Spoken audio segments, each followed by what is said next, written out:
Hey there, I'm Lucas with Camo, and we've partnered with the tech titans at Razer to integrate Camo's AI-powered picture perfecting tools with their brand new line of Kiyo V2 and V2X cameras. Now, to celebrate this collaboration, I'm here to walk you through the simple steps that I take in Camo Studio to get the picture you're seeing here from my Kiyo V2 webcam. Now, as you may have heard, the Kiyo V2 doesn't just come with a powerful 4K sensor and this roomy wide-angle field of view. It also comes with a free Lifetime Pro license for Camo Studio that you can activate through Razer's Synapse app. Have a different Razer webcam? Don't worry. Just connect any Razer camera to your computer and head over to camo.com to download the app. You'll get all of Camo's video perfecting image adjustments and AI-powered tools so you can refine your image, build scenes, stream directly to your favorite platform, record directly in the app, and more. Now, let me show you how it works. Once your Kiyo is connected and you've opened Camo, the first step is to choose a scene from the gallery on the right. As you can see, using a Razer camera unlocks a Razer-themed interface for you to install and enable in Camo's add-on menu. And if you have the Camo V2, you'll also get a selection of Razer scenes in the default gallery, as well as Razer backgrounds in Explore. Now today, to show my Razer pride, I'll go with the snaky Razer logo in the corner in this first scene. This also automatically triggers portrait mode, which softens my background and adds a bit of depth.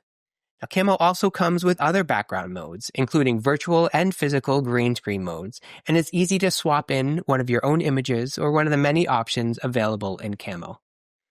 Next, I'll tighten up my framing just a bit and turn it on auto so I have a little freedom to move while remaining nicely centered. Next, I'll add a touch of spotlight to give my lighting just a bit more pop and make some refinements using the adjustment sliders. Now, to get the look I like, I typically turn down the saturation a tad and then turn up the vibrance quite a bit before making a final tweak to the white balance if I'm looking too warm or cool. Next, I'll turn down the gamma a bit, raise the contrast, and finally, add a filter. In this case, green screen boost, which helps make the green lighting over here stand out just that much stronger. Now that I'm looking great, all I need to do is set my resolution, frame rate, and aspect ratio, which I can do with one click using these preset video profiles at the top of the interface. You can easily add your own if you don't see the combination you want.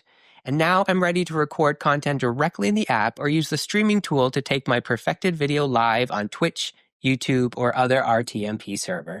To add the stream button to your interface, just click here to open your add-ons menu and toggle it on.